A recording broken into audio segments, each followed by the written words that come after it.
Classificação indicativa. Livre para todos os públicos.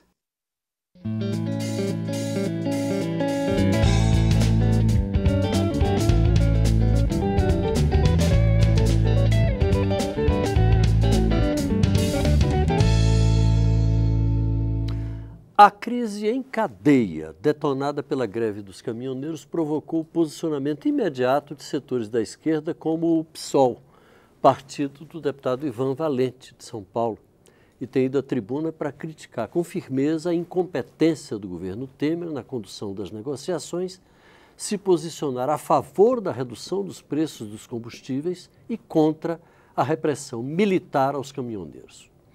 O deputado, além disso, engrossa as fileiras dos que são contra a privatização da Petrobras e dos que defendem a saída do presidente Temer do Palácio do Planalto. O deputado Ivan Valente participa desta edição do Palavra Aberta.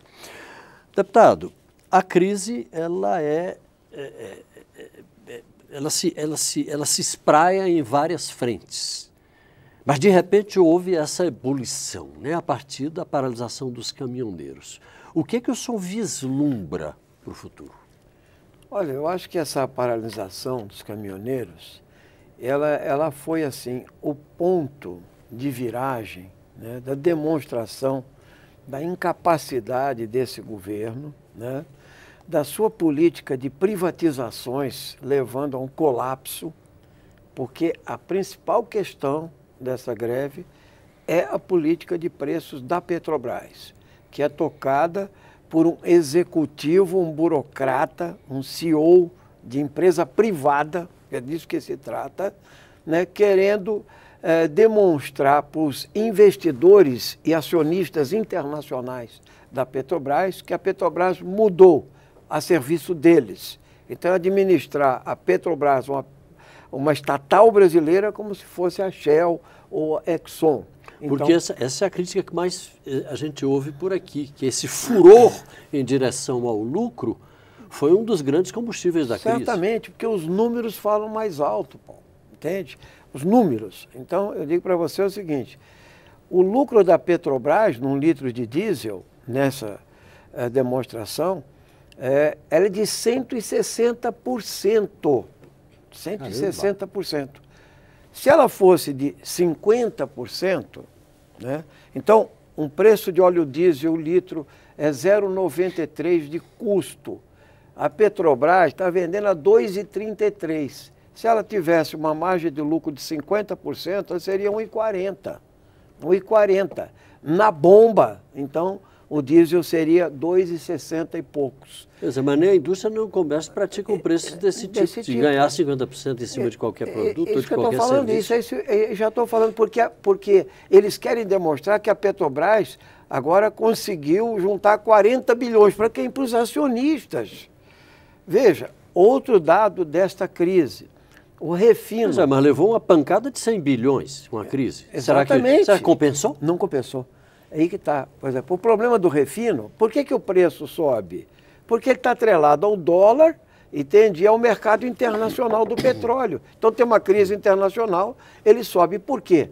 Porque nós que somos autossuficientes em produção de petróleo, e podia ser mais ainda, estamos com ociosidade nas refinarias. Então nós estamos importando óleo diesel, GLP, gás de cozinha e gasolina. Então importamos 80 milhões de barris de diesel, entende? 40 milhões de gasolina. Tendo óleo cru aí para... Aí exportamos o óleo cru e trazemos o refinado sujeito à oscilação do preço de mercado. O preço é esse. Então você tem 260 aumentos desde o começo do ano, porque ela vai de acordo com o dólar, com a oscilação no mercado. E aí o caminhoneiro parou mesmo. Não só ele detonou o processo de crise, mas o que usa gasolina e o povo brasileiro que usa o gás de cozinha já vinha sentindo isso. 1.200.000 famílias voltaram à lenha, porque não tem condições de pagar o gás de cozinha a R$60 e agora foi a R$90 e até R$120 com a especulação da falta e a escassez.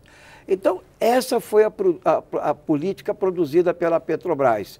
E eu digo para você, no meio de uma crise dessa, como é que pode um governo incompetente, né, que tem um presidente da República acossado por denúncias de corrupção, um ministro de Minas e Energia que desapareceu na crise e apareceu agora aqui na Câmara, 10 dias depois, ficou um minuto, e o porta-voz do governo virou Carlos Marum, que era o guarda-costas de Eduardo Cunha. Um governo como esse realmente não tem credibilidade, não tem legitimidade para nada. Por quê? Porque ele também é um governo privatista. Se você somar isso, a reforma trabalhista e a emenda constitucional que achatou o gasto público, você vai ter... Sem falar na tentativa de aprovação da reforma da Previdência. Da Previdência que eles não conseguiram, mas aí por aí você vê o tamanho do descontentamento popular que estamos enfrentando no nosso país. Agora, deputado, diante de todo esse quadro, vamos admitir, por hipótese, que o senhor tivesse não na condição de um dos mais combativos deputados aqui na Câmara e um dos maiores críticos do governo, mas se o senhor tivesse o poder de orientar algumas ações no sentido da superação dessa crise, que medidas seriam essas? Você diz da crise geral ou dessa questão dos caminhoneiros? Eu falo dessa questão dos caminhoneiros. Dos caminhoneiros em particular. A primeira coisa foi a não previsibilidade do governo, né? O governo vem sendo avisado. Aliás, todo mundo saiu se perguntando, cadê o setor de inteligência desse governo? Não tem o setor de inteligência e não tem o atendimento, porque é um governo acusado por denúncias de corrupção, ele só pensa em sobreviver. Começa por aí. Segunda coisa, essa política de manter o Pedro Parente a todo custo, entende? Para dizer ao mercado internacional e à Bolsa de Valores, entende? E a oscilação do dólar, que vai ser mantido, é suicida. É suicida, porque uma estatal pertence ao Estado brasileiro e deve fazer a política que interessa aos trabalhadores. O exemplo que eu dei é que o corte deve se dar exatamente no lucro, nesse lucro exorbitante da própria Petrobras. Aliás, o processo de privatização vem de longe, vem do Fernando Henrique, quando ele abriu ao capital estrangeiro e nós ficamos dependendo do acionista lá de Nova York, que manda e desmanda e tal. Depois eles passaram, o pré-sal também, eles voltaram da partilha para a liberdade de mercado. E nós aprovamos aqui na semana passada que a estatal do pré-sal pode vender petróleo, óleo cru, entende? Concorrendo com a própria Petrobras com valores abaixo do mercado. Ou seja, mas isso é insano, absolutamente insano. Nós estamos dando petróleo e dinheiro para as grandes petroleiras internacionais. Então, eu giraria toda essa política. E eu não trabalharia com essa ideia de que você deve zerar o PIS/COFINS, que eu vou dizer ao povo brasileiro e aos caminhoneiros também, né? Que eles falam o seguinte, a carga tributária, não é verdade. Lá na Europa é 50% a carga tributária. Não é essa a questão.